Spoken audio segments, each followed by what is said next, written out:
का धन्यवाद हो इस अवसर के लिए कि एक बार फिर हम इस YouTube के चैनल के द्वारा आपके पास आ सकते हैं और परमेश्वर के वचन से कुछ बातें आज हम सीख सकते हैं। दिसंबर का महीना है और सब जगह त्योहार का माहौल है। कोरोना के प्रकोप होने पर भी लोगों की उमंग में, लोगों के जोश में कुछ कमी नजर नहीं आ रही है। हो सकता है जो डर शायद हमको फरवरी, मार्च, अप्रैल के महीने में था, वो डर धीरे धीरे सब दूर होते जा रहा है। मेरी आपसे यही गुजारिश है कि आप खुशियां जरूर मनाएं, उसका मजा लें, लेकिन थोड़ा सजा का भी ख्याल रखें। जोश के साथ होश का होना बहुत जरूरी है। तो आइए मिलकर के हम उस पुराने गीत को गाएं, तेरा हो अभिषेक, अमन के राजकुमार, आज हमारे दिलों में जन्म ले, हे प्रभु यीशु महान। तेरा हो अभिषेक, अमन के राजकुमार, आज हमारे दिलों में जन्म ले, हे प्रभु यीशु महान, हे प्रभु यीशु महान। तेरा हो अभिषेक, अमन के राजकुमार, आज हमारे दिलों में जन्म ले, हे प्रभु यीशु महान, हे प्रभु यीशु महान। घोर अंधेरा था, राह उलझी थी, घोर अंधेरा था, राहें उलझी थी, ये ज़मीं कुछ थी, आसमां कुछ था, ये ज़मीं कुछ थी, आसमां कुछ था। तूने आकर फिर संवारा, तूने आकर फिर संवारा, तेरा प्रेम अपार। तेरा हो अभिषेक, अमन के राजकुमार, आज हमारे दिलों में जन्म ले, हे प्रभु यीशु महान, हे प्रभु यीशु महान। क्या चढ़ाए हम भेंट में तुझको, क्या चढ़ाए हम भेंट में तुझको, सोना मुरलोबान नहीं कबूल तुझको, सोना मुरलोबान नहीं कबूल तुझको। वर दे ऐसा तुझ में कर दे, वर दे ऐसा तुझ में कर दे, जीवन अपना निसार, जीवन अपना निसार। तेरा हो अभिषेक, अमन के राजकुमार, आज हमारे दिलों में जन्म ले, हे प्रभु यीशु महान, हे प्रभु यीशु महान।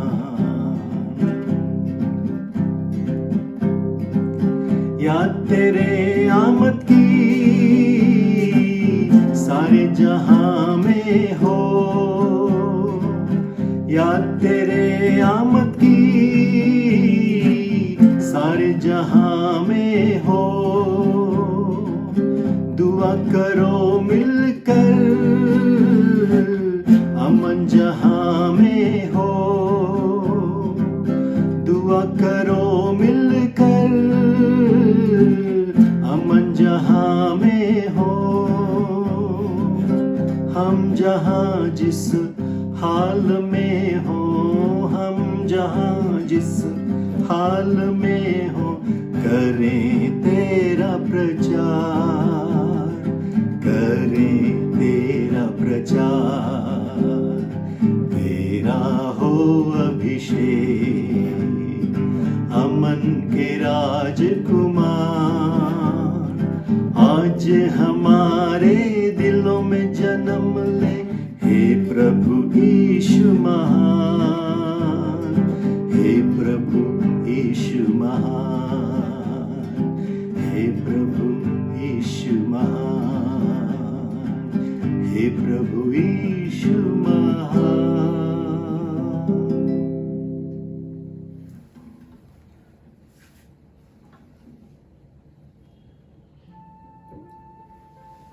यीशु की आमद के लिए हम तैयार नहीं हैं। उसकी पहली आमद के लिए दुनिया तैयार नहीं थी और अब उसकी दूसरी आमद के लिए भी दुनिया तैयार नहीं है। हर एक दिन हमारे जीवन में एक नए विश्वास के साथ आता है, नई आशाओं के साथ आता है और ये हमारे ऊपर निर्भर करता है कि हम उसका सदुपयोग करते हैं या दुरुपयोग। इफिसियों उसके 5वें अध्याय के 16 पद में प्रभु का वचन कहता है कि अवसर को बहुमूल्य समझो क्योंकि दिन बुरे हैं। और कुलुसियों उसके 4 अध्याय के 6 पद में प्रभु का वचन कहता है कि अवसर को बहुमूल्य समझकर बाहर वालों के साथ बुद्धिमानी का व्यवहार करो। मूसा ने अपनी प्रार्थना में परमेश्वर से इस प्रकार कहा, जिसका वर्णन हमें भजन संहिता उसके 90 अध्याय में मिलता है। भजन संहिता 90 के 12वें पद में मूसा कहता है, हमको अपने दिन गिनने की समझ दे। हफ्ता, महीना, साल इनकी बात नहीं कर रहा है, लेकिन कहता हमको अपने दिन गिनने की समझ दे ताकि हम बुद्धिमान हो जाएं। आज हमारे पास आवश्यकता है कि जो अवसर परमेश्वर हमें देता है उस अवसर का हम सदुपयोग करें, बुद्धिमानी के साथ उन अवसरों को जब हमारे पास वो आते हैं दोनों हाथ से पकड़ करके प्रभु का धन्यवाद करते हुए उनकी आराधना और स्तुति करें।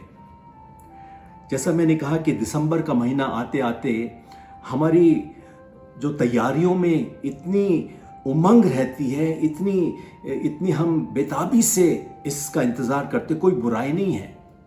लेकिन बाइबल में कहीं नहीं लिखा है कि यीशु मसीह का जन्म 25 दिसंबर को हुआ था। बाइबल में यह भी नहीं लिखा है कि इस जन्मदिन यीशु मसीह के जन्म दिवस को मनाना चाहिए या न मनाना चाहिए। मनाने वालों का और जो इस त्यौहार को नहीं मनाते हैं उनके बीच में जो वाद विवाद है वो सदियों से चला आ रहा है। अब ये सब कुछ आपके और मेरे ऊपर निर्भर करता है कि हम किस तैयारियों के साथ ये त्यौहार और ये उत्सव मनाते हैं। यीशु मसीह का जन्मदिन, बड़ा दिन हम कैसे मनाते हैं। भाई सिसिल कुमार ने बहुत साल पहले गीत लिखा था इस बड़े दिन के लिए। कहा था कि बड़ा दिन आता है, हर साल हम मनाते हैं, लेकिन फिर हम अपने जीवन में उस अमन के राजकुमार को ग्रहण नहीं करते। यीशु मसीह का इस दुनिया में जन्म लेने का मकसद जो था वो था कि आप और मैं अपने पापों की गुलामी से मुक्त हो जाएं और पश्चाताप करके अपना संबंध प्रभु यीशु मसीह से स्थापित करें और एक नया जीवन और नए जीवन की ओर हम आगे बढ़ते जाएं। वो मकसद है। और फिर वो भाई सिसिल कुमार का गीत इस प्रकार कहता है कि तुमने पकवान बनाए, घर में कागज सजाए, लेकिन दिल के अंधेरे में दीप नहीं जलाए। अपने चेहरे को संवारा, दर्पण देखा था दोबारा, लेकिन पापी जिंदगी को तुमने कभी ना सुधारा। और उसके बोल और भी इस प्रकार कहते हैं, तुमने खुशियां मनाई पर यीशु को नहीं देखा। खुशी जिसकी तुम मनाते उसको तुम अपने घर में नहीं बुलाते, अपने दिल में नहीं बुलाते। तो मेरी प्रार्थना है कि जब हम इस त्योहार को मनाते हैं, इस क्रिसमस को या बड़े दिन के त्योहार को मना रहे हैं, हम इस बात को ना भूलें कि किस मकसद के लिए यीशु मसीह ने इस दुनिया में जन्म लिया। आप कैसे मनाते हैं वो आपके ऊपर है, क्योंकि यिर्मयाह उसके 17 अध्याय के 10 पद में प्रभु का वचन कहता है कि मैं यहोवा मन को खोजता हूं और हृदय को जांचता हूं, ताकि प्रत्येक जन को उसकी चाल चलन के अनुसार अर्थात उनके कामों का फल दूं। तो आपकी जो मनसा है, आपका जो कॉन्शियंस है, आपको क्या कहता है कि मनाना चाहिए या नहीं मनाना चाहिए, कितना मनाना चाहिए, कैसे मनाना चाहिए, सब आपके ऊपर निर्भर करता है, क्योंकि यहोवा हमारे मन को जांचता है। यही बात हमको रोमियो उसके 8 अध्याय के 37 पद में भी मिलता है कि हमारे हृदय को जांचने वाला परमेश्वर है। तो आप खुशियां मनाइए, लेकिन याद रखिए कि जिसकी हम खुशी मनाते हैं उसको हमेशा अपने दिलों में रखें। जॉन डेविसन रॉकफेलर का नाम शायद आपने सुना होगा। ये अमेरिका के निवासी थे और दुनिया के सबसे पहले अरबपति यही बने। और ऐसा कहा जाता है कि जब उनकी मृत्यु 1937 में हुई, उस समय तक वो दुनिया के सबसे अमीर व्यक्ति थे। अपनी मृत्यु के समय तक दुनिया के सबसे अमीर व्यक्ति थे। मैंने कुछ समय पहले उनके विषय में एक सच्ची घटना को पढ़ा था, और वो घटना इस प्रकार से है कि एक बार जॉन रॉकफेलर एक टाउन हॉल गए। वहाँ पर एक मीटिंग का आयोजन किया गया था, और वहाँ के जो टाउन के जो शहर के जो अधिकारी थे, उन्होंने उस मीटिंग को बुलाया था, और वो वहाँ पर ये बहस करना चाहते थे, डिस्कस करना चाहते थे किस प्रकार से हम अपने शहर की उन्नति करें।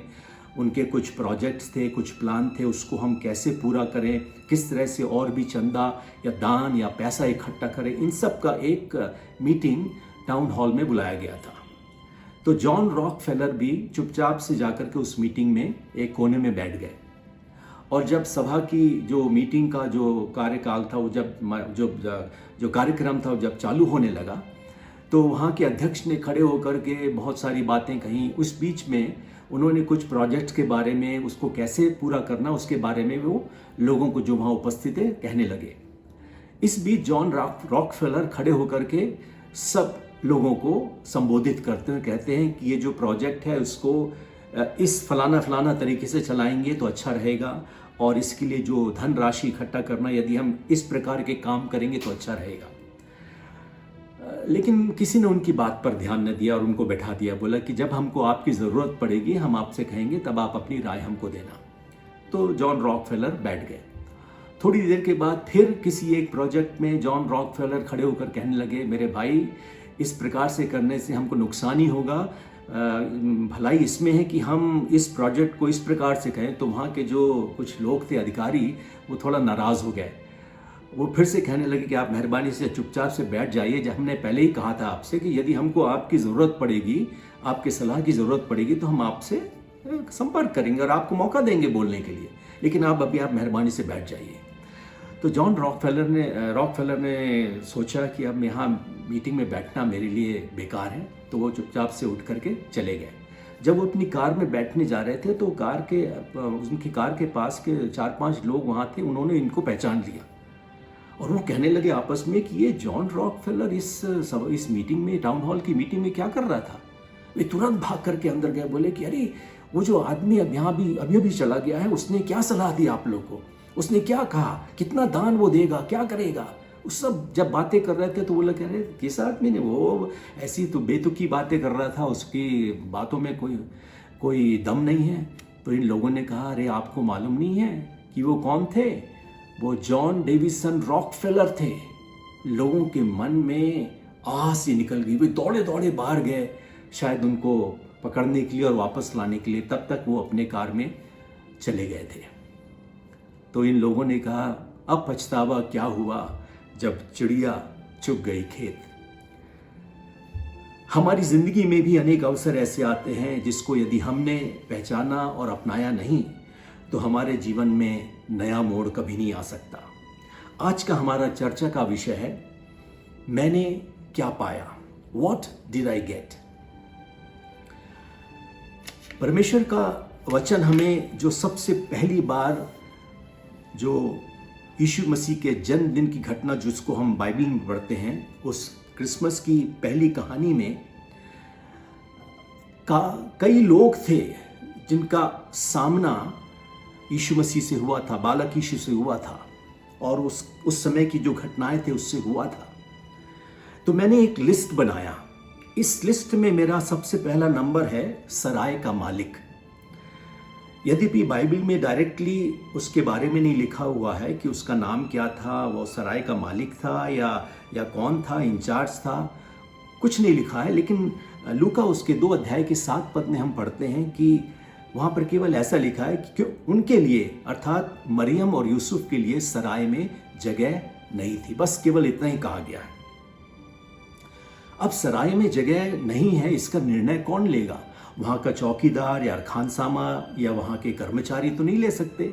वहाँ का जो इंचार्ज है, जो उसका मालिक है, उसको ही मालूम पड़ेगा कि मेरी सराय में जगह है कि नहीं। इसलिए मेरे नंबर में पहला व्यक्ति है ये सराय का मालिक। सराय का मालिक यदि चाहता, यदि वो अपनी नज़र उठा करके मरियम और यूसुफ को देखता और वो यह भी जानता पहचानता कि वो गर्भवती है और उस अपने पूरे समय पर शायद पहुंच चुकी है, तो वो जरूर उसकी मदद करता, मेरा ऐसा मानना है। लेकिन वो अपने कामों में इतना मशगूल था, इतना व्यस्त था, बिजी था कि उसके पास नजर उठा करके भी मरियम और यूसुफ को देखने का समय नहीं था। इस सराय के बारे में जब मैं पढ़ रहा था तो यिर्मयाह के 41वें अध्याय के 17 पद में वहां पर बैतलहम के पास एक सराय, उसका जिक्र है। यिर्मयाह का जो 41वां अध्याय है, उस कहानी में इस एक लाइन का आ जाना कि बैतलहम के निकट सराय में वे लोग ठहर गए, और उस सराय का नाम था किमहाम की सराय। किमहाम की सराय जो बैतलहम के निकट थी। तो फिर मैंने उस किमहाम के विषय में थोड़ा पढ़ना, बाइबल से थोड़ा जानकारी प्राप्त करने की इच्छा की। तो मेरा ध्यान दूसरा शमूएल के 19वें अध्याय में गया। 31 से 39 तक उस व्यक्ति का वर्णन है। अबशलोम के बारे में वहाँ पर एक लिखा गया है, अबशलोम के बारे में, कि अबशलोम ने राज विद्रोह किया और राजा दाऊद यरूशलेम से अपने सारे कर्मचारियों के साथ, योद्धाओं के साथ, शूरवीरों के साथ, परिवार के साथ यरूशलेम से भाग गया। और वो भाग करके यरदन नदी पार करके मनेहम नाम स्थान में जाकर के रुका। और जब वो वहाँ पर था तो एक बरजिल्लै नाम का एक गिलादी मनुष्य था वहाँ पर, जो धनवान था। उसने इन लोगों की, दाऊद और उसके सारे लोगों की परवरिश करी। जब तक वो वहाँ पर थे उनकी देखभाल करी, उनके लिए खाना पीना, उनके लिए रहना, सब कुछ का इंतज़ाम उसने किया। और दिलचस्प बात यह है कि जब अबशलोम इनको ढूंढने के लिए आया, राजा दाऊद को मार डालने के लिए आया, तब उसको दाऊद मिला नहीं, तो वो वापस यरूशलेम वापस जा रहा था। और बाइबल में लिखा है कि वो खच्चर पर बैठा हुआ जा रहा था तो अचानक से एक बांज वृक्ष की डालियों में उसका सर फंस गया और खच्चर उसके पैरों के बीच से निकल गया, लेकिन वो अधर में ही लटका रह गया। अबशलोम के बारे में कहा जाता है कि वो बहुत खूबसूरत, हैंडसम व्यक्ति था और उसकी खूबसूरती पूरे इस्राएल में उसके बराबर दूसरा कोई खूबसूरत नौजवान नहीं था। उसके बारे में एक और बात कही जाती है कि वो अपने बालों को साल में एक बार मुंडवाता था। और दिलचस्प बात यह है कि उसके बालों का वजन, जब वो नापता था, उनके बालों का वजन 2 किलो 300 ग्राम होता था। मुझे आपके बालों के बारे में नहीं मालूम, लेकिन यदि मैं अपने बालों को मुड़वा करके उसको तौलूं तो इसका वजन 2 ग्राम भी नहीं निकलेगा। खैर, अबशलोम मारा गया।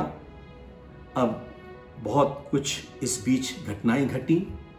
अब दाऊद को लोगों ने कहा कि आप वापस यरूशलेम जाइए राज संभालने के लिए। तो समय आ गया था दूसरा शमूएल के 19वें अध्याय में कि राजा दाऊद अपने लोगों के साथ वापस यरूशलेम जाए। लेकिन क्योंकि बरजिल्लै ने उसकी इतनी देखभाल की थी, उसका उसकी परवरिश करी थी, तो दाऊद कहता है बर्जिल्लै से कि तू भी मेरे साथ चल, मैं तेरा पालन पोषण करूंगा, तेरी देख रेख करूंगा, और जब तक तू मेरे साथ रहना चाहे तब तक रहना, मैं मेरे साथ रह, क्यों मैं अपना आभार तुझ पर प्रकट करना चाहता हूँ। तो बर्जिल्लै बोलता है मैं तो 80 साल का बुढ़ा हो गया हूँ, मेरे जीभ में कोई स्वाद का अनुभव नहीं है, ये मीठा है कि नमकीन है, इसका कोई स्वाद का मुझको पता ही नहीं चलता, मेरे शरीर में इतनी दम नहीं है, शक्ति नहीं है, मेरे कानों में ये सुरीला है कि ये बेसुरा है, इसका भी भेदभाव करने का कोई कुछ रह नहीं गया मेरे पास।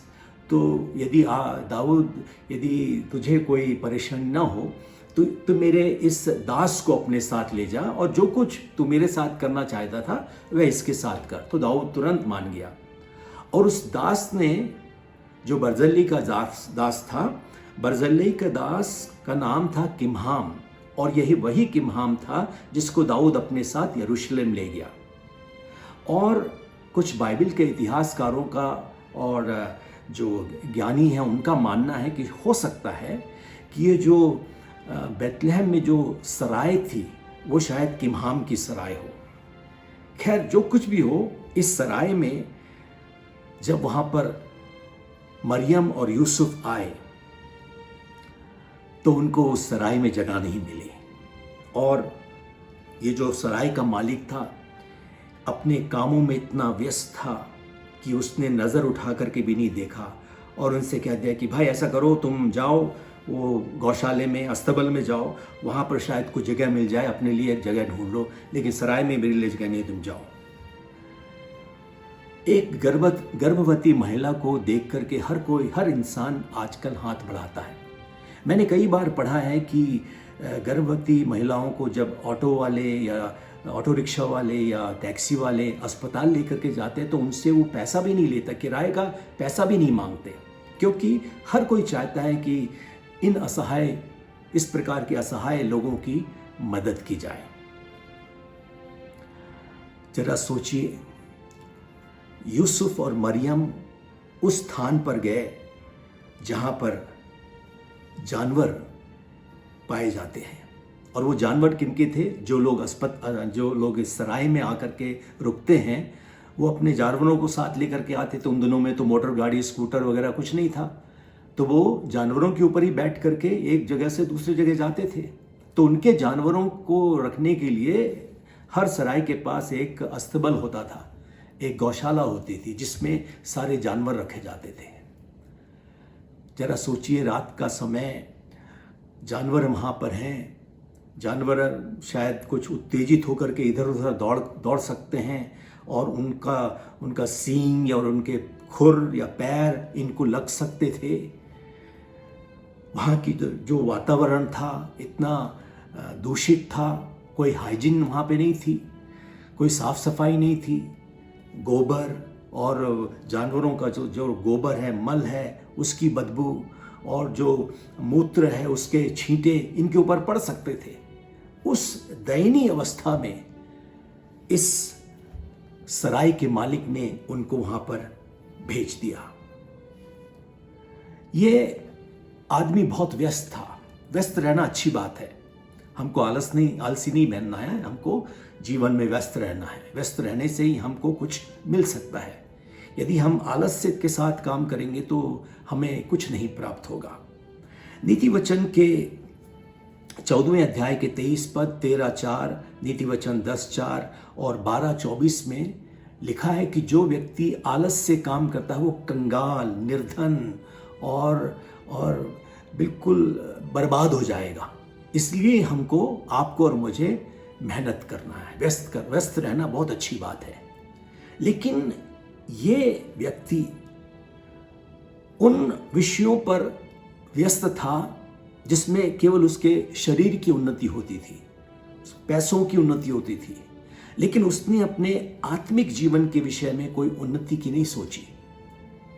इस व्यक्ति के समान आज भी हमारे बीच में कई लोग हैं जो एक तरफा व्यस्त रहते हैं, लेकिन अपने आत्मिक जीवन के लिए, अपने आध्यात्मिक जीवन की व्यस्तता के बारे में कुछ नहीं सोचते।